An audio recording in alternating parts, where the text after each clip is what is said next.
చేసుకుంటున్నాం. ప్రకటన గ్రంథంలో నిన్న మనము 7వ సంఘానికి రాసిన ఉత్తరంలోని విశేషాలను మనం మాట్లాడుకుంటూ ఉన్నాం. యోహాను రాసిన ప్రకటన గ్రంథము 3వ అధ్యాయము, యోహాను రాసిన ప్రకటన గ్రంథము 3వ అధ్యాయము 17, 18, 19 వచనాలను చదువుకొని నేటి వాక్యధారాన్ని ప్రారంభించుకున్నాం. 17 మరియు 18, 19 వచనాలను చదువుకొని నేటి వాక్య ధ్యానంను ప్రారంభించుకుందాం.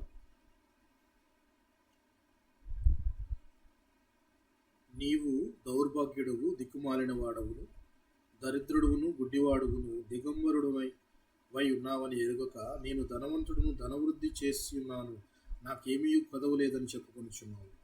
నీవు ధనవృద్ధి చేసుకున్నట్లు అగ్నిలో పుటము వేయబడిన బంగారమును, నీ దిశముల సిగ్గు కనపడుకున్నట్లు ధరించుకున్నటకు తెల్లని వస్త్రములను, నీకు దృష్టి కలుగునట్లు నీ కన్నులకు కాటుకను నా యొద్ద కొనుమని నీకు బుద్ధి చెప్పుచున్నాను.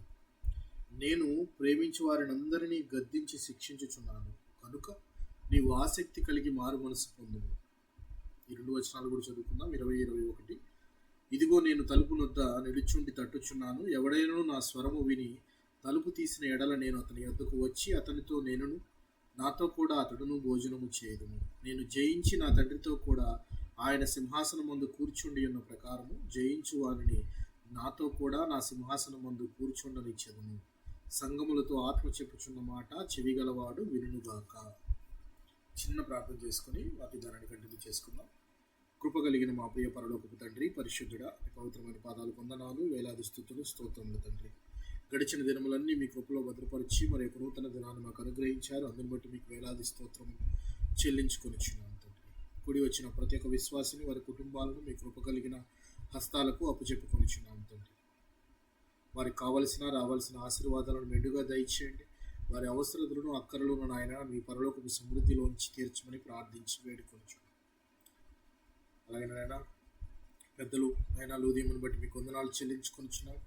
అనారోగ్య స్థితి నుంచి కోలుకొని స్వస్థత పొంది నాయన మరలా మాతో కలిసి నాయన మీ నామాన్ని స్తుతించడానికి మీరు చేసిన గొప్ప సహాయాన్ని బట్టి మీకు వందనాలు, స్తోత్రాలు చెల్లించుకొనిచున్నాం. ఆయన మిగిలిన గ్రూప్లో ఉంటున్న ప్రతి ఒక్కరిని జ్ఞాపకం చేసుకోండి. రాలేకపోయిన వారిని కూడా జ్ఞాపకం చేసుకోండి. ఆయన ఎవరెవరైతే అనారోగ్యంతో ఉన్నవారో వారందరినీ కూడా ముట్టండి, స్వస్థపరచండి. అవసరతలో ఉన్న వారికి మీ చేయూతను అందించండి. అలాగనే ప్రభువా ఆత్మీయ వృద్ధి కలిగించుటకు ఆయన వారి మనోనేత్రములను తెరవమని ప్రార్థించి వేడుకుంటూ ఆయన ప్రకటించబడబోయే వాక్యమును ఆయన మేమంతా కేవలం విరువారములా ఉండకుండా గ్రహించగల మనస్సును, వెంబడించగలిగిన హృదయమును నాకును మాకును దయచేయమని ఈ ప్రార్థన అంతా కూడా ప్రభువా యేసుక్రీస్తు వారి అతి పరిశుద్ధమైన నామములో అడిగి వేడుకొనిచున్నాము తండ్రి. ఆమేన్. మంచిది ప్రియులారా, నిన్నటి దినం మనము యోహాను రాసిన ప్రకటన గ్రంథంలో 7వ సంఘమైన లవదొకియ అనే సంఘమునకు రాసిన లెటర్ను గురించి మనం మాట్లాడుకున్నాం. మిగిలిన సంఘాలతో పోలిస్తే మిగిలిన సంఘాలన్నిటికంటే కూడా 7వ సంఘంలో మెచ్చుకోదగ్గ అంశం ఏమీ లేకపోయినప్పటికీ దేవుడు చాలా తీవ్రంగా ఈ సంఘాన్ని ఖండిస్తున్నాడు, సంఘపు స్థితిని ఖండిస్తూ ఉన్నాడు. ఈ సంఘం అంతా కూడా ఎలా ఉందట, అటు వెచ్చగాను లేదు, ఇటు చల్లగాను లేదు, నులివెచ్చగా ఉంది సంఘపు స్థితి. అంటే నులివెచ్చని విశ్వాసంతో ఉన్నారు వీరు అని తెలియజేస్తూ, నులివెచ్చగా ఉంటే దేవుడు ఏం చేస్తానన్నాడు ప్రియులారా? చేస్తాను అని అంటూ ఉన్నాడు. నులివెచ్చని స్థితి మనకుందేమో మనము గమనించుకోవాలని మనం మాట్లాడుకున్నాము. అలాగే మనం చేసే ప్రతి పని కూడా నీ క్రియలను నేను ఎరుగుదును అని దేవుడు చాలా స్పష్టంగా వారితో మాట్లాడుతూ ఉన్నాడు. ఆ సంఘం వారితోనే కాదు మనతో కూడా మాట్లాడుతూ ఉన్నాడు. మన క్రియలు ఎట్టివో ఎలాంటి క్రియలు మనం చేస్తున్నావో జాగ్రత్తగా మనము చూచుకోవాలి అని చెప్పి నిన్నటి విషయం మనం మాట్లాడుకోవడం జరిగింది. మరలా మనము మన క్రియలు ఎట్టివై ఉండాలి అని చెప్పి మనం మాట్లాడుకున్నాం. మత్తయి సువార్త 5వ అధ్యాయము 16వ వచనం ప్రకారం విశ్వాసం 5వ అధ్యాయం 16వ వచనం ప్రకారం సత్క్రియలు పరలోకమందున తండ్రిని మహిమపరిచే విధంగా మన క్రియలు ఉండాలి అనుకున్నాం. నువ్వు భూమి మీద చేసే ప్రతి ఒక్క క్రియ నీ తండ్రి అయిన దేవునికి లేక నీ ప్రభు అయిన క్రీస్తునకు అపకీర్తి తెస్తుందేమో, ఆయన నామానికి అవమానం కలగజేస్తుందేమో అని జాగ్రత్తగా గమనించాలి. చాలామంది ఈ విషయంలో బాప్తిజం తీసుకున్న తర్వాత లేక మారు మనసు పొందిన తర్వాత గ్రాంటెడ్గా నేను రక్షించబడ్డాను కదా, ఇక నాకు తిరుగులేదు అని మరలా పాత మార్గానికే వెళ్ళిపోతూ ఉంటారు. లేక నాకు ఫిజికల్ బ్లెస్సింగ్స్ ఏమీ రాలేదు, ధనమేమీ కలగలేదు, ఇవన్నీ కలుగుతాయేమో అనుకొని నేను తీసుకున్నాను అనుకొని కొంతమంది కూడా పురాతన మార్గంలోకి వెళ్ళిపోతూ ఉంటారు. ఇలాంటి వారందరి విషయంలో దేవుడు చెప్తున్న మాట ఏంటో తెలుసా? ప్రభు అయిన క్రీస్తు చెప్తున్న మాట ఏంటంటే, వీరందరూ కూడా ప్రభు అయిన క్రీస్తును మరలా బాహాటంగా సిలువ వేస్తున్నారు. ఎన్నోసారి సిలువ వేయటము? రెండవసారి. ఒకసారి సిలువ వేసాము, మనం దానికే బాధపడుతూ ఉన్నాము, చాలా బాధపడుతూ ఉన్నాము. అయితే ప్రవచనము నెరవేరవలసిన ప్రవచనం, ఇంకొక ప్రవచనం ఉంది. ఏంటా ప్రవచనం అంటే, ఆయనను పొడిచిన వారు సైతము ఆయనను చూతురు అనే మాట ఉంది. ఈ ప్రవచనం ఇంకనూ నెరవేరవలసి ఉన్నది. పొడిచిన వారు సైతం ఆయనని చూతురు అని. అంటే ఆయన రెండవ రాకడలో వచ్చినప్పుడు, అందరూ లేపబడినప్పుడు ఆయన్ని పొడిచిన వారు కూడా చూసి ఒక ఏక కుమారుడి వలన కలిగే దుఃఖం ఎలా ఉంటుందో అలా బాధపడతారని చెప్పేసి లేఖనము, అది నెరవేరవలసిన ప్రవచనముగా ఉంది. అయితే సిలువ వేయటము, మారు మనసు విషయంలో ఒక్కసారి బాప్తిజమం పొంది తప్పుదోవలో గనక వెళ్ళిపోతే వారందరూ ఏం చేస్తున్నట్టు? దేవుణ్ణి మరలా సిలువ వేస్తున్నట్టు, క్రీస్తును, మన ప్రభు అయిన క్రీస్తును బాహాటముగా మరలా సిలువ వేస్తున్నట్టు అని అర్థం. జాగ్రత్తగా గుర్తుపెట్టుకోండి. ఎవరైనా ఇలా తప్పిపోతే మనం చెప్పవలసిన వచనం అది మనం వచనంలో చెప్పి చూపించి మాట్లాడదాం. హెబ్రీయులకు రాసిన పత్రిక 5వ అధ్యాయము 4, 5, 6 వచనాలు, 4, 5, 6 వచనాలను మనము గమనిద్దాం. మరియు ఎవడును ఈ ఘనత తనకు తానే వహించుకొనడు గాని, క్షమించండి అమ్మా, 6వ అధ్యాయము 4, 5, 6 వచనాలు. ఒకసారి వెలిగింపబడి పరలోక సంబంధమైన వరమును రుచి చూచి పరిశుద్ధాత్మలో పాలివారై దేవుని దివ్యవాక్యమును రాబో యుగ సంబంధమైన శక్తుల ప్రభావమును అనుభవించిన తరువాత తప్పిపోయిన వారు తమ విషయంలో దేవుని కుమారుని మరలా సిలువ వేయచ్చు బహాటముగా ఆయనను అవమానపరుస్తున్నారు గనుక మారు మనసు పొందినట్లు అట్టి వారిని మరలా నూతనపరచుట అసాధ్యము. మరలా నూతన పరచడం అసాధ్యమట. మరలా నూతన పరచడం అంటే, ఒకసారి నూతన పరచడం అంటే అర్థం ఏంటి? నూతన పరచబడటం అంటే తిరిగి జన్మించటము, రావటం. అయితే ఒకసారి నూతన పరచబడి వారు ఒకసారి వెలిగింపబడి, అంటే వెలుగులోనికి వచ్చారు, వెలిగింపబడ్డారు. పరలోక సంబంధమైన వరము అంటే ఏంటి?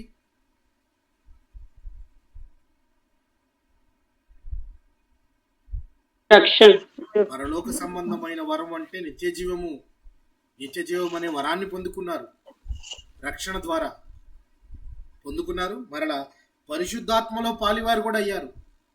వారికి పరిశుద్ధాత్మ అనే వరం కూడా ఇవ్వబడింది, పరలోక సంబంధమైన వరము ఇవ్వబడింది. అందులో పాలివారయ్యి దేవుని దివ్య వాక్యమును రాబో యుగం సంబంధమైన శక్తుల ప్రభావమును అనుభవించిన తరువాత దేవుని దివ్య వాక్యమును, వాక్యము యొక్క మాధుర్యమును, వాక్యములో ఉన్న అర్థాలను ఇవన్నీ కూడా తెలుసుకుని అనుభవించిన తర్వాత కూడా, చూడండి ఇన్ని అనుభవించిన తర్వాత కూడా తప్పిపోయే వారి స్థితి ఉంది చూసారా? వారు దేవుణ్ణి చాలా అవమానపరుస్తున్నట్టు. ఏమంటున్నాడు దేవుడు ఆ విషయంలో? తమ విషయంలో దేవుని కుమారుని మరలా సిలువ వేయచ్చు బాహాటముగా ఆయనను అవమానపరుచుచున్నారు గనుక మారు మనసు పొందినట్టు అట్లి వారిని మరలా నూతన పరచుట అసాధ్యము. మరలా నూతన పరచుట అంటే వారు తప్పిపోయారు, తప్పిపోయి మరలా నేను బాప్తిజం తీసుకుంటానంటే రెండవసారి రక్షణ అనేది ఉంటుందా?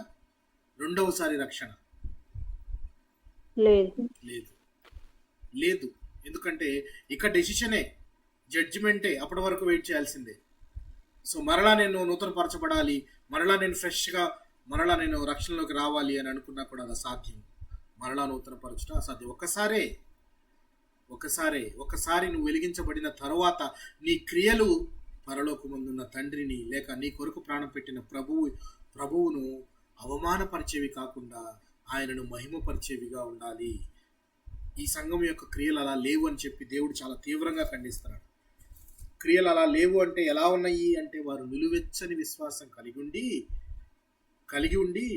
ఫిజికల్ బ్లెస్సింగ్స్ ఏవైతే ఉన్నాయో వాటినే శాశ్వతమైనవి అనుకుంటారు. ఎందుకంటే ఒక మనిషి ధనము అనే దాని వెనక వెంపర్లాడి ధనాన్ని సంపాదించడంలోనే తన సమయం అంతా వెచ్చిస్తూ ఉంటే తనకు ధనం ఎక్కువ, దేవుడు ఎక్కువ?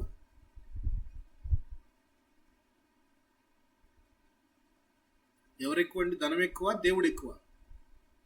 దేవుడే ఎక్కువ. ధనం కోసమే తమ సమయం అంతా వెచ్చిస్తున్నారు అనుకోండి, అలాంటి వారికి ధనమే దేవుడు. వారి కడుపే వారి కైలాసం అంటుంటారు కదా. సో అలాగే వారి ధనమే వారి దేవుడు. ధనాల్లో అంటే డబ్బులో దేవుణ్ణి చూసుకుంటూ ఉంటారు. పైసామే పరమాత్మ అని చాలా మంది అంటుంటారు. అంటే డబ్బులోనే దేవుడు ఉన్నాడు అని, దానిలోనే చూసుకుంటూ ఉన్నారు. ఈ సంఘం వారి స్థితి కూడా అలాగే ఉంది. మేము డబ్బు సంపాదించి బాగా ఆర్థికంగా మంచి స్థితిలో ఉన్నాం కదా అని అనుకుంటున్నారు.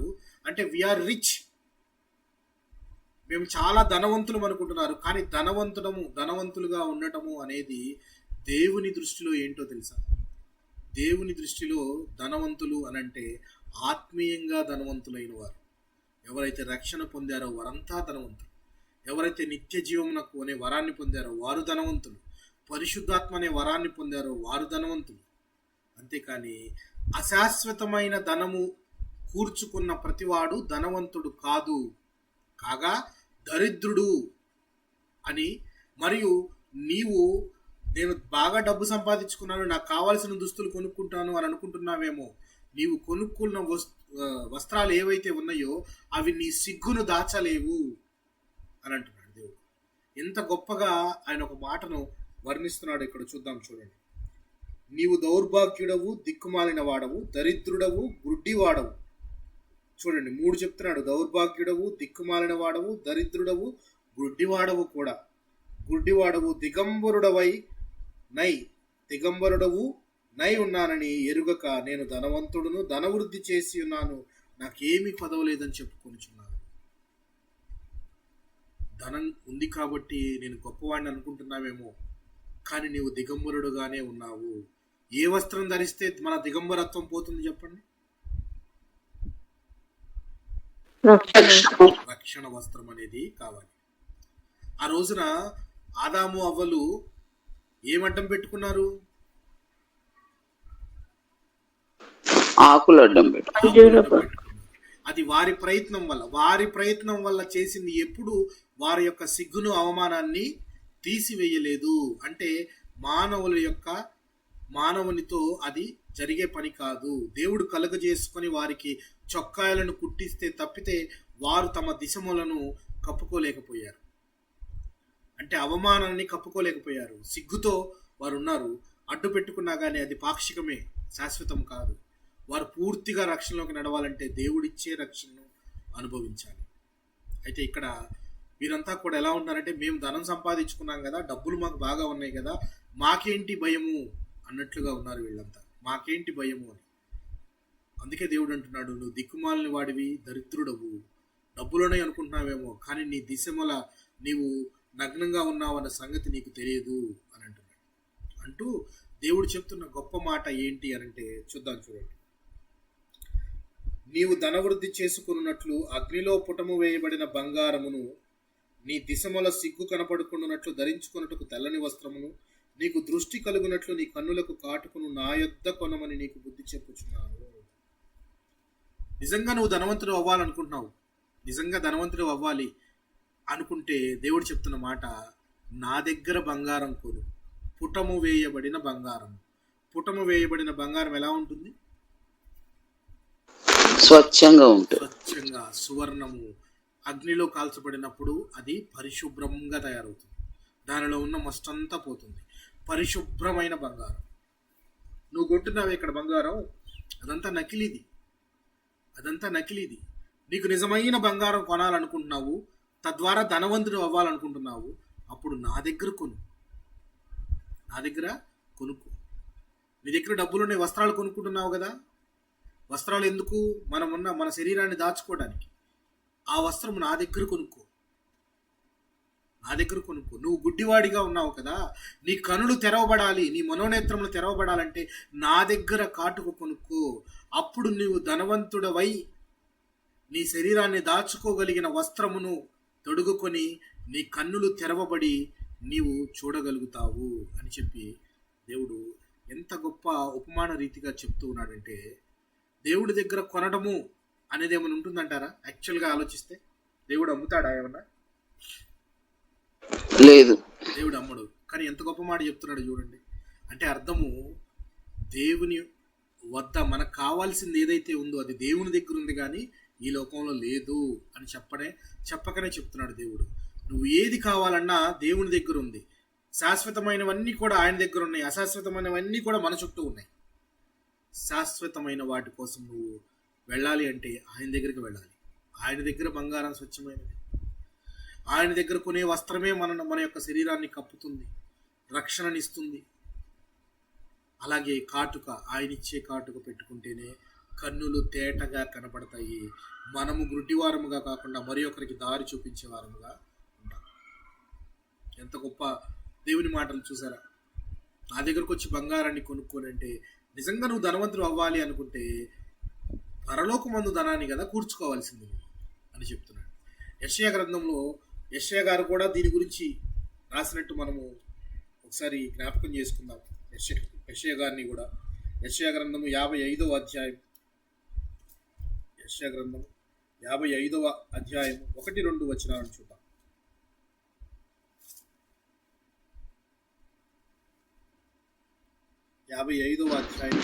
తప్పుకొనిన వారలారా నీ యొద్దకు రండి, రూకలు లేని వారలారా మీరు వచ్చి కొని భోజనము చేయుడి. రండి, రూకలు లేకపోయినను ఏమియు నీయకయే ద్రాక్షారసమును పాలను కొనుడి. ఆహారం దాని కొరకు మీరేలా రూకలు ఇచ్చేదరు? సంతృష్టి కలగజేయని దాని కొరకు మీ కష్టాజీతమును ఎందుకు వ్యయపరిచెదరు? నా మాట జాగ్రత్తగా ఆలకించి మంచి పదార్థమును భుజించుడి. మీ ప్రాణము సారమైన దాని యందు సుఖింపనీయుడి. చెవియొగ్గి నా యొద్దకు రండి. మీరు 1-2 వచనాలు ఇక్కడ చూసారా. ఇందాక మనము యోహాను ప్రకటన గ్రంథంలో చూస్తే దేవుడు నా యొద్ద కొనమంటూ ఉన్నాడు. ఇక్కడ యెషయా గ్రంథంలో రాస్తూ ఉన్నాడు, రూకలు లేకపోయినా పర్వాలేదు అంటున్నాడు. రూకలు అంటే ఏంటి? డబ్బులు. మీ దగ్గర డబ్బులు లేవు, అయినా రండి నా దగ్గరికి, అయినా రండి, డబ్బులున్న వాళ్ళనే రండి అని అంటలా దేవుడు. మీ దగ్గర డబ్బులు ఉన్నాయా? స్పెషల్ టికెట్ కొనుక్కునే డబ్బులు ఉన్నాయా మీ దగ్గర? రండి. మీ దగ్గరగా నన్ను దగ్గరగా కూర్చొని చూడాలా? ఎక్కువ డబ్బులు ఉన్నాయా? రండి.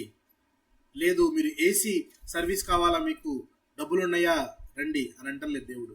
మీ దగ్గర రూకలు లేకపోయినా రండి నా దగ్గరికి అంటున్నాడు. ఎంత గొప్ప దేవుడు చూసారా. ఏమంటున్నాడు? తప్పికొనిన వారలా నీళ్ళ యొద్దకు రండి. తప్పికొనిన వాడు నీళ్ళ యొద్దకు తప్పకుండా రావాలి, దాహం తీర్చుకోవడానికి. ఆ దాహము ఎటువంటిది? ఎటువంటి నీళ్లను తాగితే మన దాహం తీరుతుంది? ఎవరిచ్చు నీళ్లు తాగితే మన దాహం తీరుతుంది? ఆయన ఇచ్చే నీళ్లు ఎటువంటివి అనేవి మనము జాగ్రత్తగా గమనించాలి. రూకలు లేని వారలారా మీరు వచ్చి కొని భోజనము చేయుడి.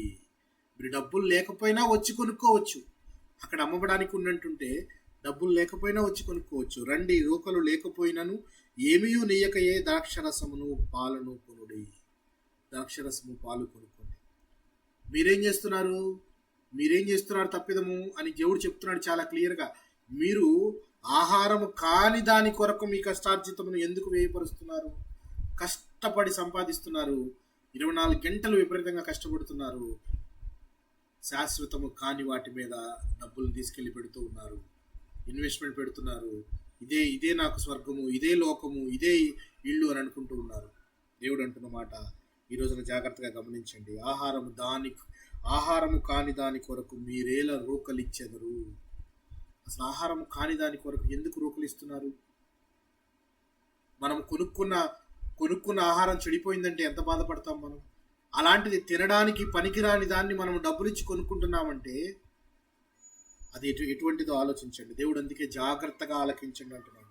సంతుష్టి కలుగజేయ దాని కొరకు మీ కష్టార్జితమును ఎందుకు వ్యయపరచుదురు? నా మాట జాగ్రత్తగా ఆలకించి మంచి పదార్థములను బుధించుడి. మీ ప్రాణము సారమైన దాని యందు సుఖింపనీయుడి. చెవి యొక్కి నా యొద్దకు రండి, మీరు వినిన ఎడల మీరు బ్రతుకుదురు. నేను మీతో నిత్య నిబంధన చేశాను. వినిన ఎడల బ్రతికెదరు. వినడానికి సంసిద్ధంగా ఉన్నారా? మీరు బ్రతుకుతారు. వినడానికి సంసిద్ధంగా లేని ఎడల మీరు సచ్చుదురు అని చెప్పి క్లియర్గా చెప్తున్నాడు. ఇక్కడ లవదోక్య సంఘం వారు కూడా ఎలా ఉన్నారంటే వినని వారుగా ఉన్నారు. ధనార్జనే మొదటి వారి ధ్యేయంగా లక్ష్యంగా కనబడుతుంది, కానీ ఆ ధనంతోనే అన్ని మనం చేసుకోవచ్చు అనుకుంటున్నారు. కానీ దేవుడు అంటున్నాడు, ధనం నీ దగ్గర ఉన్నా కానీ నువ్వు దరిద్రుడివే. ధనం నీ దగ్గర ఉన్నా కానీ నువ్వు బట్టలు కొనుక్కోలేని సిగ్గుమాలిన వాడివే. ధనం నీ దగ్గర ఉన్నా కానీ నీవు కళ్ళు కనపడని వాడివి, గురుడివాడివే అంటూ ఉన్నాడు. సో దేవుడి దగ్గరున్న కాటుకను, దేవుడిచ్చే నీళ్లను, దేవుడిచ్చే బంగారమును, దేవుడిచ్చే వస్త్రమును మనము తీసుకునే వారముగా ఉండాలి. ఇవన్నీ ఖర్చు అవుతాయి అంటారా? కాస్ట్లీ అంటారా? లేకపోతే ఫ్రీ అంటారా?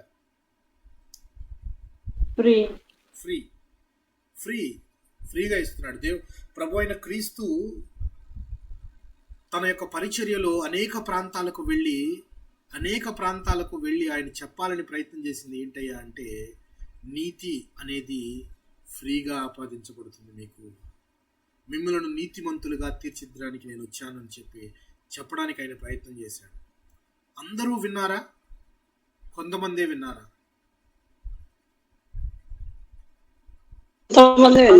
కొంతమందే విన్నారు. అందరూ వినలేదు. ఇక్కడ ఈ సంఘంలో వారు కూడా వినని వారు సంఘంలో ఉన్నారు. ఇప్పటికీ రక్షణలోనికి నడవని వారు సంఘంలో ఉన్నారు. రక్షణ కంటే ధనమే గొప్పది అని అనుకునేవారు ఉన్నారు. దేవుని కంటే ధనమే గొప్పది అనుకునేవారు ఉన్నారు. అందుకే దేవుడు గద్దిస్తూ ఉన్నాడు. దేవుడు ఎటువంటి వారిని గద్దిస్తాడు చెప్పండి? దేవుడు మన పట్ల ప్రేమ ఉంటే గద్దిస్తాడా, లేక మన పట్ల ఇష్టం లేకపోతే గద్దిస్తాడా? ప్రేమించిన వారిని గద్దిస్తాడు. ఇక్కడ ఆయన లోకానంతటిని ప్రేమించాడు. అందులో లవదోక్య సంఘం ఒక్కటే ప్రత్యేకంగా ఏం లేదు. వాళ్ళని ఖండిస్తున్నాడంటే దేవుడు హెచ్చరిస్తున్నాడు. వాళ్ళ అందరినీ ప్రేమించాడు కాబట్టి ఆయన తన ప్రాణం పెట్టాడు. అయితే ఇక్కడ కొందరిని గద్దిస్తున్నాడు. ఎందుకంటే మారు మనసు నిమిత్తమైన మార్పు వారిలో కలుగుతుందేమో అని లవదోక్య సంఘానికి ఆయన అంటున్న మాటను ఒకసారి మనం గమనిద్దాం. 3వ అధ్యాయం ఏమంటున్నాడో గమనిద్దాం. నేను ప్రేమించు వారిని అందరినీ గద్దించి శిక్షించుచున్నాను గనుక నీవు ఆసక్తి కలిగి మారు మనస్సు పొందుము. ఈ మాట అనగానే మనకి సామెతల గ్రంథంలో ఒక మాట జ్ఞాపకం రావాలి. సామెతల గ్రంథంలో ఒక మాట, తండ్రి తనకిష్టుడైన కుమారుని గద్దించు. Okay, very good. అదొకటి. ఇంకా మేలు కోరి స్నేహితుడు గాయములు చేయును, పగవాడు లెక్కలేనన్ని ముద్దులు పెట్టును. సామెతలు 27:6. మేలు కోరితేనే స్నేహితుడు గద్దించాడు కదా అని స్నేహితుడిని మనము వీడు నలుగురిలో నన్ను ఇంత మాట అంటాడా అని మనం దూరం పెడుతూ ఉంటాం. బట్ నిజమైన స్నేహితుడు, మేలు కోరే స్నేహితుడు గద్దిస్తాడు. గద్దించు వల్ల మార్పు కలుగుతుంది అని.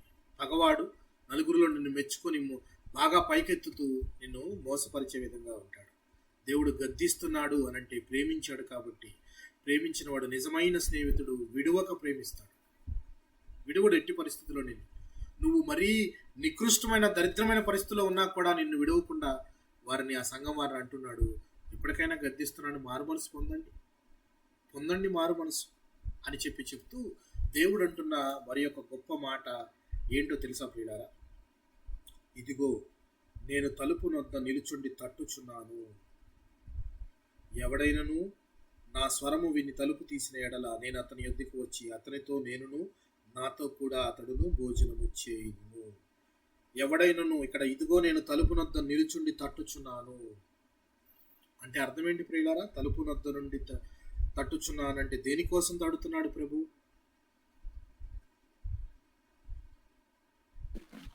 వారి హృదయాలు తెరవబడాలి, మన రక్షణ కోసం. రక్షణ కోసం. తలుపు దగ్గరకు వచ్చి తలుపు కొడుతుంటే ఆ వ్యక్తి బలవంతం చేస్తున్నట్ట, లేకపోతే లోపలికి రావడానికి పర్మిషన్ అడుగుతున్నట్ట? పర్మిషన్ అడుగుతున్నట్టు. దేవుడు పర్మిషన్ అడుగుతున్నాడు. ఎంత గొప్ప దేవుడో చూసారా? దేవుడు పర్మిషన్ అడుగుతున్నాడు. నువ్వు తలుపు తీస్తే తలుపు ముందు ఆయన ఉన్నాడు. తలుపు అంటే ఇక్కడ నీ హృదయం అనే తలుపు. నీ హృదయం అనే తలుపును నీవు తీస్తే ఆయన లోపలికి వస్తాను అంటున్నాడు. He is seeking permission. బలవంతం చేయటం లేదా, నిన్ను అడుగుతూ ఉన్నాడు, పర్మిషన్ అడుగుతూ ఉన్నాడు. Are you ready to open the door? నేను నీ తలుపు యొద్ద నుంచొని తలుపు కొడుతున్నాను. ముందు తలుపు తీయాలి అని అంటే ముందు లోపల ఉన్న వ్యక్తికి వినపడాలి, స్వరాన్ని గుర్తించాలి, దేవుడి స్వరాన్ని గుర్తించాలి, దేవుని స్వరాన్ని గుర్తించాలి. సమూయేలును బాలుడుగా ఉండటం వల్ల దేవుడి స్వరాన్ని గుర్తించలేకపోయాడు. అవునా? 3 సార్లు పిలిచాడు దేవుణ్ణి సమూయేలు బాలుడుగా ఉన్నాడు. అప్పుడు షిలోహులో ఏలీ యాజకుడుగా ఉన్నాడు. తన తల్లి ఒక బిడ్డను ఇస్తే ఆ బిడ్డను నీ పరిచర్యకి ఇస్తానన్నట్టు అని మొక్కుకున్న తల్లి అలాగే ఆ బిడ్డను అక్కడ పరిచర్య నిమిత్తమై వదిలేసి వెళ్ళిపోయింది. చాలా చిన్నతనంలో పాలు విడిచాడు. తల్లి పాలు విడిచి వెంటనే దేవుని పరిచర్యలో ఉండిపోయాడు. ఆయన ఏలీ దగ్గర పరిచర్యలు చేస్తూ ఉన్నాడు. పడుకున్న చిన్న బిడ్డను సమూయేలును దేవుడు పిలుస్తున్నాడు. పిలిచినప్పుడల్లా సమూయేలు నా యజమానుడు పిలిచాడేమో అని చెప్పేసి ఏలీ గారి దగ్గరికి వెళ్ళి చిత్తము చెప్పండి యజమానుడా అని ఆయనతో మాట్లాడుతున్నాడు. కానీ 2 సార్లు అవ్వగానే 3వసారి ఎవరు గమనించగలిగారు ఈ మాటను? దేవుడే పిలుస్తున్నాడని ఎవరు గమనించగలిగారు? యాజకుడు కాబట్టి దేవునితో సత్సాంగత్యం అంటే దేవునితో మంచి రిలేషన్ కలిగి ఉన్నాడు కాబట్టి ఆయన దేవుని స్వరాన్ని గుర్తించగలిగాడు. This is very very important point. దేవునితో are you in right relationship with God? దేవునితో నువ్వు సరైన సంబంధం కలిగి ఉన్నావా? అప్పుడే నువ్వు దేవుని స్వరాన్ని గుర్తించగలవు. అప్పుడే దేవుడి స్వరాన్ని గుర్తించగలవు. బాలుడు అక్కడ సమూయేలు చిన్నతనం కాబట్టి గుర్తించలేకపోయాడు. But when compared to Eli గుర్తుపట్టి ఈసారి కనుక నేను ఎవరు పిలిస్తే చిత్తము ప్రభువా ఆలకించుచున్నాను చెప్పండి అని చెప్పి నువ్వు చెప్పు అని చెప్పి ఆయన చెప్పడము అంటే దేవుని స్వరాన్ని గుర్తించాలి అని అంటే మన దగ్గర ఒక టాలెంట్ ఉండాలి. టాలెంట్ అని అంటే ముఖ్యంగా ఏం టాలెంట్ ఉండాలి?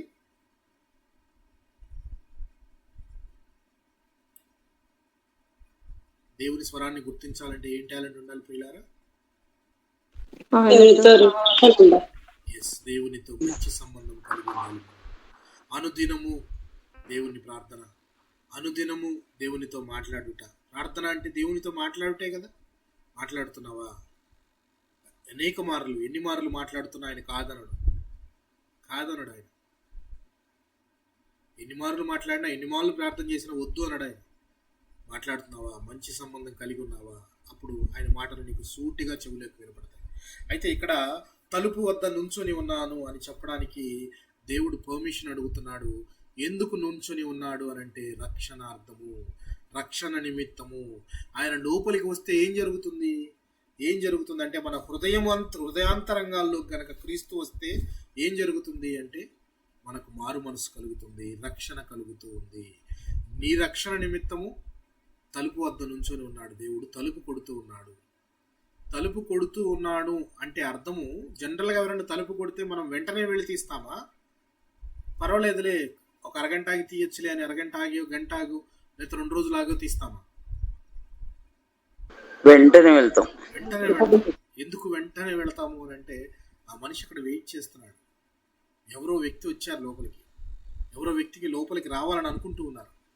సో నేను వాళ్ళ లోపలికి రాణించాలి, మిగిలిన వారి విషయంలో ఇంత శ్రద్ధగా ఉండే మనము దేవుని విషయంలో మాత్రము దేవుని దూరంగా పెడుతూ ఉన్నాం. ఆయన వస్తాను అంటే ఇంకా మనము మనసును కఠినపరుచుకొని ఇంకా ఆయన్ని మనం హృదయాంతరంగాల్లోకి ఆహ్వానించకుండా రక్షణలోకి నడవకుండా ఉన్నవారు చాలామంది ఉన్నారు. అలాంటి వారు ఈ లవదోక్య సంఘంలో చాలామంది ఉన్నారు. అందుకే ఇండివిజువల్గా చెప్తున్నాడు దేవుడు, సంఘానికి చెప్తూ అలాగే సంఘంతో పాటు ఇండివిజువల్గా ప్రతి పర్సన్కి చెప్తున్నాడు. ఎవరైతే నేను తలుపు వద్ద నుంచున్నాను, ఎవడైతే తలుపు తీస్తాడో, ఎవడైతే అంటే ఒక సింగులర్ అయినా ప్లూరల్ అనే,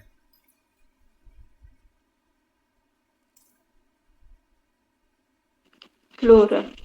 ఎవడైనను ఎవడైనను అంటే సింగులరా ప్లూరలా? సింగులర్. సింగులర్. ఎవడైనను అంటే ప్రతి ఒక్క మనిషితో దేవుడు చెప్తున్నాడు, ఎవడైనా సరే తలుపు తీస్తే నా మాట విని. దేవుడు ఎంత గొప్ప మాట చెప్తున్నాడు తెలుసా? తలుపు తీస్తే నేను లోపలికి వచ్చి వారితో కూడా ఏం చేస్తానంటున్నాడు? భోజనం చేస్తానంటున్నాడు. లోపలికి వచ్చి కూర్చొని భోజనం చేస్తూ ఉన్న దేవుడు అనగానే మనకు ఒకటి గుర్తుకు రావాలి. ఏ జ్ఞాపకం వచ్చింది మీకు? మరియా మార్తా. లోపలికి వచ్చి కూర్చొని భోజనం చేయటము అనగానే మీకు ఎమ్మాయి మార్గంలో గుర్తుందా? ఎమ్మాయి మార్గం గుర్తుంది. ఎమ్మాయి మార్గంలో ఏం జరుగుతుంది? పునరుద్ధానుడైన క్రీస్తు ఇద్దరు వ్యక్తులు ఎమ్మాయి మార్గంలో గుండా వెళుతూ ఉన్నప్పుడు వారితో కూడా వెళుతూ ఉంటే వారు క్రీస్తు అని గమనించలేరు. వారు ఎప్పుడైతే క్రీస్తు వారితో కూడా లోపలికి వెళ్ళి భోజనం చేసి ఆయన రొట్టె విరిచినప్పుడు ఇదిగో నా శరీరము మీ కొరకు విరవబడింది అని లేఖనం ప్రకారం ఆ రొట్టె విరిచినప్పుడు వారి మనోనేత్రములు తెరవబడ్డాయి. ఇట్స్ నథింగ్ బట్ దేవునితో సహవాసము, సహపంక్తి భోజనము, దేవునితో కలిసి భోజనము చేయటం అనగా మన మనస్సులను మనము శుభ్రపరచుకోవటము, మనము నీతిమంతులుగా తీర్చిదిద్దబడి రక్షణలోకి నడవటము, మరియు ఆయనతో కలిసి భోంచేసే అదృష్టం. దేవుని శరీరమును మనము ఆరాధనలో తీసుకుంటామా? ఇది ఆయన శరీరము, ఇది నా శరీరము మీ కొరకు విరవబడింది. అప్పటికి ఇంకా దేవుడు ప్రాణం పెట్టలేదు. పెట్టక ముందే జరగబోయే సంఘటన గురించి చెప్తూ ఉన్నాడు. ఇది నా శరీరము మీ కొరకు విరవబడింది. ఎంత గొప్ప అర్థము చూడండి ప్రియులారా. మీకోసం నేను శ్రమపడబోతున్నాను, మీకోసం అవమాన భారాన్ని మోయబోతూ ఉన్నాను అని చెప్తూ ఉన్నాడు. సో ఎమ్మాయి మార్గంలో ఉన్న ఇద్దరు లోపలికి ఎప్పుడైతే క్రీస్తును ఆహ్వానిస్తామో, క్రీస్తును లోపలికి ఆహ్వానించవంత వరకు నీ మనోనేత్రములు తెరవబడవు. ఎప్పుడైతే హీఈస్ మై సేవియర్, ఆయన నా రక్షకుడు అని నువ్వు అంగీకరిస్తావు, ఆటోమేటిక్గా ఆయన నీ హృదయం లోపలికి వెళ్ళి నిన్ను మెల్లగా ఆయన సారూప్యంలోకి మార్చడానికి ప్రయత్నిస్తావు. దానికి నువ్వు అవకాశం ఇవ్వాలి. అవకాశం ఇవ్వాలంటే నువ్వు తలుపు తీయాలి అని అంటే నీకు స్వరం వినపడాలి అని అంటే దేవునితో నువ్వు సరైన రిలేషన్లో ఉండాలి. దేవునితో సరైన రిలేషన్ కావాలి అని అంటే ముందు లేఖనాలను చదవాలి. ఎందుకు ఇన్ని గ్రంథాలు రాయబడి ఉన్నాయి? ఎందుకు ఎప్పుడో యోబు గారి గురించి మనకెందుకు ఇప్పుడు? ఎప్పుడో ఎస్తేరు గారి గురించి మనకెందుకు ఇప్పుడు? లేకపోతే ఎప్పుడో సమూయేలు గారి గురించి ఇప్పుడు ఎందుకు మనకి? ఎందుకు వీళ్ళందరి గురించి చెప్పండి? మనకు బుద్ధి కలగడానికి. ఎవరు మనషే, ఎవరు ఆహాజు, ఎవరు ఆహాబు, ఎవరు యెజబేలు? ఎందుకు వీళ్ళంతా అంటే కఠిన హృదయులు, దేవుడు చెప్పినా వినని వారు కొందరు, దేవుని మార్గంలో నడిచిన వారు కొందరు. దేవుని మార్గంలో నడిచిన వారి జీవితాలు ఎంతగా ఫలింపబడ్డాయో మనం చూసాము. దావీదు ఫలించిన విధానాన్ని చూసాము. దావీదు యొక్క సంతానంలో వారి కొరకు కంప్లీట్గా ఒక సింహాసనం ఎప్పుడూ సదాకాలం ఉండేట్టుగా దావీదు కుటుంబం దీవించబడిందని చూసాము. అబ్రహామును దీవించిన విధానం చూసాము. ఫలించిన విధానం చూసాము. యోసేపు ఫలించడి కొమ్మ అని ఎంత గొప్ప వ్యక్తిగా అతన్ని తీర్చిదిద్దాడో చూసాము. అలాగే ఆహాబు కుటుంబాన్ని చూసాము, యెరోబాము కుటుంబాన్ని చూసాము. వారికి అవకాశం ఇచ్చిన దేవుడు వారు దేవుడి స్వరాన్ని విని ఆత్మీయ మేలులు పొంది బాప్తిజం లాగా తీసుకొని దేవుడిని ఒప్పుకొని తప్పు మార్గంలోనికి వెళ్ళిపోయారు. అలాంటి వారు వీళ్ళందరి గురించి మనం ఎందుకు చదువుకుంటున్నామంటే మనకు బోధ కలుగు నిమిత్తము. ఇవన్నీ చదివితే నీకు అర్థమవుతుంది ఏది సరైన మార్గము, ఏది సరి అయినది కాని మార్గము అని. ఆ మార్గాన్ని నువ్వు కరెక్ట్గా ఎంచుకునేవాడుగా ఉంటావు అని చెప్పి దేవుడు చెప్తున్నాడు. సో ఇక్కడ తలుపు తీయాలి అని అంటే తలుపు తీయటము అనగానే చాలా అర్థం ఉంది. దేవుడు అక్కడ నుంచొని ఉన్నాడు. It's an emergency, it is very very urgent, చాలా త్వరపడాలి. అంతేగాని సమయం ఉంది అనుకోకూడదు. నేడే రక్షణ దినమంటే వెంటనే తలుపు తీయాలి అని అంటే వెంటనే తీ. ఇంకా సమయం కోసం వెయిట్ చేస్తూ ఉంటే నుంచున్న వ్యక్తి ఉంటాడా? వెళ్ళిపోతాడు. సమయము ఉండగానే మనం ఏదైనా కానీ చక్కదిద్దుకోవాలి. కానీ సమయం లేకుండా అయిపోయిన తర్వాత ఏసావులాగా కూర్చొని ఏడ్చిన మారు మనసు కోసం వెతికినా దొరుకుతుందా? దొరకదు ప్రియులారా. సో లవదోక్య సంఘం వారు కూడా అలాగే ఉన్నారు. డబ్బు సంపాదిస్తే చాలు అనుకుంటున్నారు, డబ్బు ఉంటే అన్నీ వస్తాయి అనుకుంటున్నారు. కానీ దేవుడు అంటున్నాడు, డబ్బున్నా కానీ నువ్వు దిక్కుమాలిన వాడివే, దరిద్రుడివే, నీకు దిగంబరుడివే అని చెప్తున్నాడు. గుడ్డివాడివి కూడా అంటున్నాడు. గుడ్డివాడివి అని ఎందుకు అన్నాడంటే ఏది శాశ్వతమైనదో ఏది అశాశ్వతమైనదో నీకు ఎరగనప్పుడు నువ్వు గుడ్డివాడివే అంటూ దేవుడు చెప్తూ ఉన్నాడు. హెబ్రీయులకు రాసిన పత్రికలో ఒక మాట ఉంది, దాన్ని చదువుకుందాం. హెబ్రీయులకు రాసిన పత్రిక 12వ అధ్యాయం 6వ వచనాన్ని చదువుకుందాం.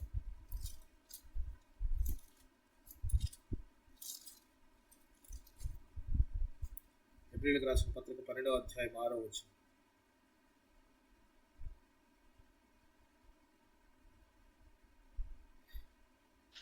నా కుమారుడా, ప్రభు చేయు శిక్షను తృణీకరించుకుము.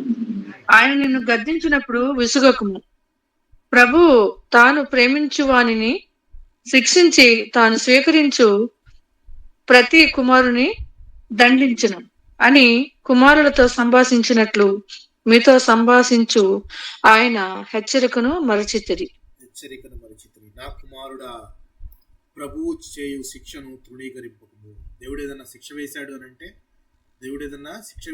అంటే అది మనని మంచి మార్గంలో పెట్టడానికే అని మనము గ్రహించాలి. ఆయన నిన్ను గద్దించినప్పుడు విసుకొకము. గద్దించాడు దేవుడు ఈ విధంగా ఒక పనిష్మెంట్ ఇచ్చాడు నాకు, దేవుడు ఈ విధంగా నన్ను శిక్షించాడు అన్నప్పుడు నువ్వు విసుక్కోకు. That is for your betterment only. నీ యొక్క బాగు కొరకే దేవుడు చేస్తున్నాడు. అందుకే అంటున్నాడు, ప్రభువు తాను ప్రేమించు వారిని శిక్షించి తాను స్వీకరించు ప్రతి కుమారుని దండించును. ఆయన స్వీకరించాలంటే దండిస్తే తప్పు పోతుంది, పరిశుద్ధంలోకి వస్తాం. బెత్తం లేనిదే పిల్లవాడు మాట వింటాడా? Spare the rod spoil the child అని ఇంగ్లీష్లో ఒక సామెత ఉంది. సొలొమోన్ గారు కూడా రాశాడు ఆ సామెత. బెత్తం వాడందే కుమారుడు మంచి మార్గంలోకి వస్తాడా?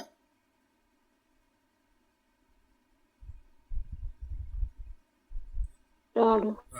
సో బెత్తంతో శిక్షిస్తున్నాడు దేవుడు అని అంటే అర్థము మనల్ని మంచి మార్గంలో పెట్టాలని అనుకుంటూ ఉన్నాడు. మంచి మార్గంలో పెట్టాలనుకున్నప్పుడు మనం దానికి లోబడి ఉండే వారంగా ఉండాలి, కానీ విసుక్కుంటూ దేవుణ్ణి మరిచే వారంగా ఉండకూడదు అని చెప్తున్నాడు. సో ఇక్కడ చూడండి, ఆయన స్వీకరించి ప్రతి కుమారుని దండించును అని కుమారులతో సంభాషించినట్లు మీతో సంభాషించు ఆయన హెచ్చరికను మరిచితిరి. ఆయన హెచ్చరికను మీరు మర్చిపోతూ ఉన్నారు.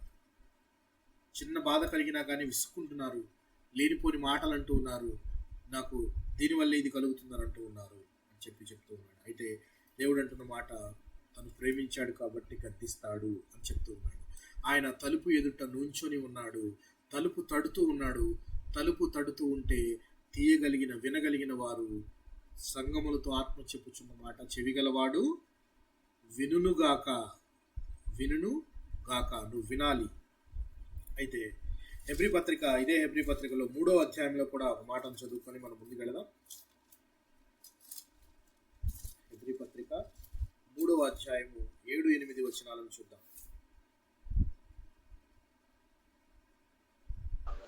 మరియు పరిశుద్ధాత్మ ఇట్లు చెప్పుచున్నాడు, నేడు మీరాయన శబ్దమును వినిన ఎడల అరణ్యంలో శోధన దినమందు కోపం పుట్టించినప్పటి వలె మీ హృదయములను కఠినపరచుకొనకుడి. 40 సంవత్సరములు నా కార్యములను చూచి చాలా ఇక్కడ ఏమంటున్నాడంటే దేవుడు ఇప్పుడు శబ్దం విన్నప్పుడు మరియు పరిశుద్ధాత్మ ఇట్లు చెప్పుచున్నాడు. ఏమని చెప్పుచున్నప్పుడు, నేడు మీరు ఆయన శబ్దమును వినిన ఎడల అరణ్యములో శోధన దినమందు కోపం పుట్టించినప్పటి వలె మీ హృదయమును కఠినపరచుకొనకుడి.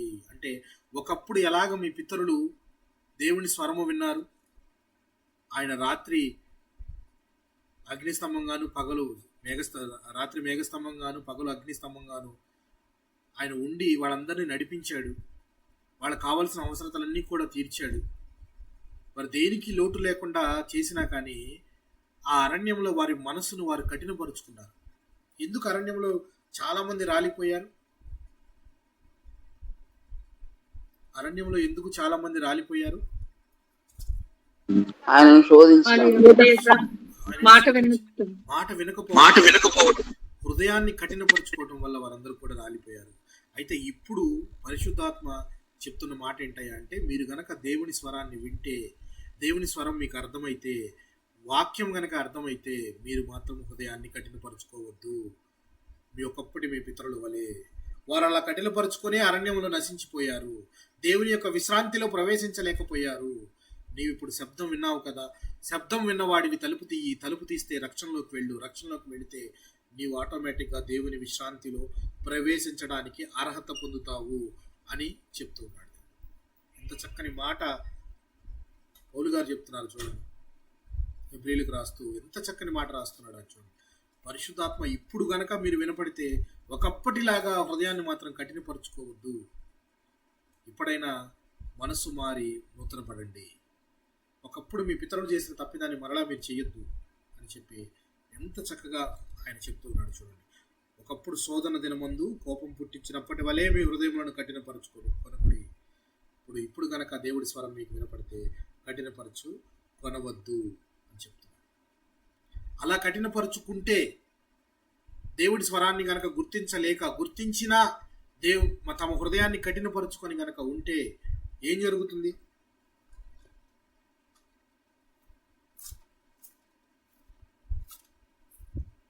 ఏం జరుగుతుంది ప్రియులారా? ఆయన విశ్రాంతిలో ప్రవేశించరు. మరియు తండ్రి యొద్ద మన ప్రభు మీరెవరో నాకు తెలియదు అని అంటాడు.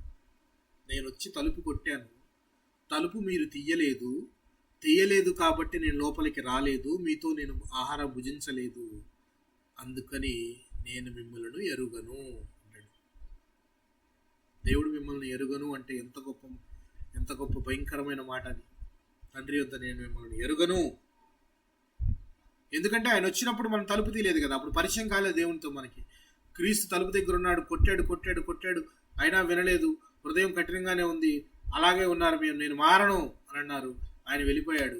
రేపొద్దున మరణించి ఒక దినమంటూ వచ్చినప్పుడు, జడ్జిమెంట్ డే వచ్చినప్పుడు, తండ్రి వద్దకు వెళ్ళినప్పుడు వీరెవరో నీకు తెలుసా అంటే వీరెవరో నాకు తెలియదు, కానీ క్రైస్తవులమే మేము అంటుంటారు.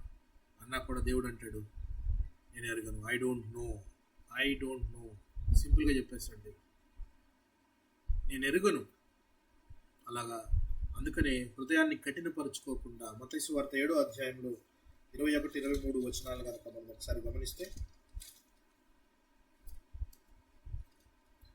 21-23 వచనాలు కనుక గమనిస్తే, ప్రభువా అని నన్ను పిలిచి ప్రతివాడును పరలోక రాజ్యంలో ప్రవేశింపడు గాని పరలోకమందున నా తండ్రి చిత్త ప్రకారం చేయువాడే ప్రవేశించు.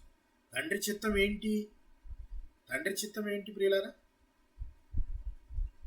తండ్రి చిత్తం ఏంటి? తన కుమారుని యందు విశ్వాసం ఉంచి ప్రతివాడు నశింపక నిత్య జీవం పొందుననేది తండ్రి చిత్తం. మరి తన కుమారుని విశ్వసించకుండా తలుపు తీయకుండా ఉంటే అది తండ్రి చిత్తాన్ని నెరవేర్చినట్లా నెరవేర్చినట్లు.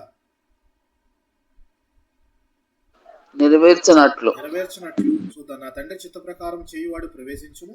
ఆ దినమందు అనేకులు నన్ను చూచి ప్రభువా మేము నీ నామమున ప్రవచింపలేదా, మీ నామమున దెయ్యములు వెళ్ళగొట్టలేదా, నీ నామమున అనేక అద్భుతములు చేయలేదా అని చెప్పుదురు. అప్పుడు నేను మిమ్మను ఎన్నడను ఎరుగను, అక్రమము చేయువారలారా నా యుద్ధ నుండి పొండని వారితో చెప్పుదును.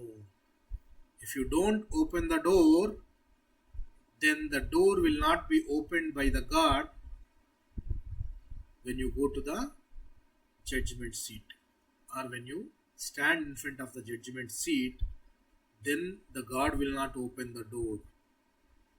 అప్పుడు దేవుడు దావీదు తాళం చెవి దేవుడి దగ్గర ఉంటుంది. పాతాళపు తాళం చెవి దగ్గర ఎవరి దగ్గర ఉంటాయి? పాతాళపు తాళపు చెవులు ఎవరి దగ్గర ఉంటాయి? సాతాన్ దగ్గర. పాతాళపు తాళపు చెవులు అధికారం దేవుందే. పాతాళపు తాళం చెవులు కూడా దేవుడి దగ్గరే ఉంటాయి. అది కూడా ఆయన దగ్గరే ఉంటాయి. అది కూడా ఆయన ఆధీనంలోనే ఉంటాయి. మనం చదువుకున్న సమూయేలు గ్రంథము, పాతాళం కూడా సజీవులను మృతులుగాను పాతాళంలోకి పోనిచ్చేది దేవుడే అని చెప్పి మనం చదువుకున్నాం ఇంతకుముందు. పాతాళం గురించి చెప్పుకున్నాడు. దాని తాళం చెవులు కూడా దేవుడి దగ్గరే ఉన్నాయి. సో ఇక్కడ నువ్వు తలుపు తీయకపోతే అక్కడ ఆయన ఆ డోర్ తెరుస్తాడు. పాతాళం అనే డోర్ తెరుస్తాడు. 2 డోర్లు పక్కపక్కనే ఉంటాయి. 2 పాతాళం అనే డోర్ మాత్రం చాలా డెకరేటివ్గా ఉంటుంది. అందంగా డెకరేటివ్గా నోరు తెరుచుకొని ఉంటుంది. రండి రండి రండి అని విశాలంగా కూడా ఉంటుంది ఆ డోర్. ఆ డోర్ తీస్తాడు దేవుడు. నీకు ఈ డోర్ తీయాల్సింది ఆ డోర్ తీస్తాడు. సో దేవుడు ఏ తలుపు తీయాలి అనేది కూడా నువ్వు ఇక్కడ నీ మనసు అనే ద్వారాన్ని దేవునికి తీస్తే ఆయన రేపొద్దున అక్కడ ఆ ద్వారం తీస్తాడు. లేదంటే పాతాళం అనే డోర్లోకి వెళ్ళు అంటాడు. అందులోకి వెళ్ళు అంటాడు. దాని మీద అధికారం కూడా అల్టిమేట్ దేవునిదే, అల్టిమేట్ ఆయనదే. సో జడ్జిమెంట్ ఇచ్చేటప్పుడు నీకు అది నిత్య నరకం అనే ద్వారంలోకి పంపిస్తాడు. సో ఈరోజే సమయం ఉండగానే నీ చెవులు శబ్దాన్ని వినడం, అంటే నువ్వు చెవిటివాడివి కాకుండా చెవిటివాడు అవ్వకముందే, నీ కన్నుల మాంద్యము కలగక ముందే దేవుడి స్వరాన్ని గుర్తెరిగి కన్నులతో ఆయన్ని చూచి శబ్దము విని తలుపు తీసి ఆయన్ని ఆహ్వానించేవాడుగా ఉండాలి. ఇవన్నీ ఎప్పుడు నీ చేతులు కాళ్ళు చెవులు అన్ని పని చేస్తుండగానే, ఏదో ఒక జబ్బు కలిగో ఏదో బాధ కలిగో లేకపోతే ఏదైనా అయినప్పుడు నేను అప్పుడు నొక్కుంటాను, లేకపోతే అప్పుడు నేను అంగీకరిస్తాను అంటే ఓకే, వెల్ అండ్ గుడ్. సమయం ఉన్నప్పుడు ఎప్పుడు దేవుడు ఆహ్వానించేవాడే. ఎప్పుడైనా కానీ నువ్వు మారాలనే ఆయన నిన్ను గద్దిస్తూ ఉంటాడు. గద్దింపు కలిగినప్పుడైనా మారు మనసు పొందండి అని చెప్పి దేవుడు చెప్తూ ఉన్నాడు. అయితే చివరి మాటలు మనము చూద్దాం. ప్రకటన గ్రంథంలో 3వ అధ్యాయంలో దేవుడు అంటున్న మాట, నా స్వరము విని తలుపు తీసిన ఎడల నేను అతని యొద్దకు వచ్చి అతనితో నేనును నాతో కూడా అతడును భోజనం చేయదు. నేను జయించి నా తండ్రితో కూడా ఆయన సింహాసనం మందు కూర్చుండి అన్న ప్రకారము జయించు వానిని నాతో కూడా నా సింహాసనం మందు కూర్చుండనిచ్చెదను. ఎంత గొప్ప భాగ్యం ప్రియులారా, ఎంత గొప్ప భాగ్యం చూసారా. జయించు వానికి ఏ ఫెసిలిటీ ఇస్తానంటున్నాడు దేవుడు. ఎక్కడున్నాడు ఇప్పుడు యేసుక్రీస్తు వారు? తన సింహాసనం దేవుని కుడి పార్శ్వంలో ఉన్నాడా? తండ్రి కుడి పార్శ్వంలో కూర్చుని ఉన్నాడా? విజ్ఞాపనలు చేస్తూ ఉన్నాడు. సింహాసనం అందున్నాడు. ఆ సింహాసనము నీకు కూడా చోటిస్తానంటున్నాడు. కఠినపరచుకోకుండా దేవుడి మాట విని మనసు మార్చుకున్న ప్రతి వారికి దేవుని సింహాసనంలో చోటు ఉంటుంది. ఇక్కడ ఈ సంఘానికి చెప్తూ ఉన్నాడు, మీ సంఘంలో అలాంటి వారు కఠిన హృదయాలు చాలా మంది ఉన్నారు. ఇప్పటికైనా మారు మనసు పొందండి, మార్చుకోండి. మీ యొక్క మనసును మార్చుకొని మీరు మారండి. జయించిన వానికి నేను తండ్రితో కూడా ఆ సింహాసనం ముందు కూర్చుండిన ప్రకారము జయించు వానికి నాతో కూడా సింహాసనం ముందు కూర్చుండనిద్దును. సింహాసనంలో కూర్చునే అవకాశం మనకు దొరుకుతుంది. ఆ సంఘం వారికే కాదు, కఠిన హృదయంతో ఉన్న ప్రతి వారు ఎవరైతే విని మారు మనసు పొందుతారో వారికి దేవుని సింహాసనంలో చోటు దొరుకుతుంది. ఇవన్నీ చెప్తూ ఆయన చెప్తున్న మాట, సంఘములతో ఆత్మ చెప్పుచున్న మాట, చెవి గలవాడు వినుగాక. చెవి ఉంది అని మనం నమ్మితే వింటాం. విన్న ప్రతివాడు ఏం చేస్తాడు? వినిన ప్రతివాడు ఏం చేస్తాడు? గ్రహిస్తాడు. దాని ప్రకారం నడుచుకోవడానికి ప్రయత్నిస్తాడు. సో ఆచరణలోకి నడుస్తాడు, క్రియలలో చూపిస్తాడు. క్రియలు నువ్వు నిజంగా దేవుణ్ణి విశ్వసించావు అంటే నీ క్రియల్లో కనబడిపోతాయి. నిన్నే మనం మాట్లాడుకున్నాం, చేష్టలు, బాలుడు చేసే చేష్టల్లో తన యొక్క హృదయం బయటపడుతుంది, యథార్థత బయటపడుతుంది అని. ఒక వ్యక్తి యథార్థవర్తనుడు అని మనం చెప్తాము. యోబు యథార్థవర్తనుడు అని మనం చెప్పినప్పుడు సింపుల్గా చెప్పేశారా, లేకపోతే యోబును జాగ్రత్తగా గమనించి ఆయన చేస్తున్న పనులను బట్టి ఆయనకు ఆ బిరుదులు ఇవ్వబడ్డాయి? గమనించి చెప్పింది. సో ఒక మనిషి చేసే చేష్టలను బట్టే వారికి బిరుదులు ఉంటాయి. ఆయన యోబు గారంత యథార్థవర్తనుడు, గొప్పవాడు, ఆ ఊజు దేశంలో లేనే లేడు అని చెప్పి, అంటే దేశం మొత్తం అక్కడ ఉన్న వాళ్ళందరిలోనూ నీతిమంతుడు, న్యాయవంతుడు, యథార్థవర్తనుడు అని పేరిచ్చారు అంటే అర్థము ఆయన చేష్టలను బట్టే, క్రియలను బట్టే. సో నువ్వు చేసే క్రియలు పరలోకమందున్న తండ్రిని మహిమపరిచేవిగా ఉండాలి. ఇక్కడ ఈ లవదోక్య సంఘానికి దేవుడు చాలా క్లియర్గా ఖండించేస్తున్నాడు, మీ క్రియలు అలా లేవు. ఐ నో యువర్ డీడ్స్, నీ క్రియలను నేను ఎరుగుదును, నాకు కంప్లీట్గా తెలుసు అంటున్నాడు. కంప్లీట్గా నీ క్రియలు తెలుసు అంటున్నాడు. సో క్రియలను ఎరిగే దేవుడు, అలాగే మన నడకలను పడకలను పరిశీలించే దేవుడు, మన అంతరంగమును పరిశోధించే దేవుడు ఈ రోజున మనతో మాట్లాడుతున్న మాట ఏంటి అంటే, ప్రియులారా, మీ క్రియలు తండ్రిని మహిమపరిచేవిగా ఉండాలి అని చెప్పి చెప్తున్నాడు. సో మన క్రియలు ఎట్టివిగా ఉన్నాయో మనం జాగ్రత్త పడాలి. జాగ్రత్త పడి తండ్రిని మహిమపరిచేవిగా చేసే ప్రతి పని తండ్రిని మహిమపరిచేవిగా, ప్రభువును ఆనందపరిచేవిగా, ఆయాసకరంగా ఉండకుండా ఉండాలని మీతో మనవి చేస్తున్నాను. దేవుడి కొద్ది మాటలను మన వినికిడిలో దీవించి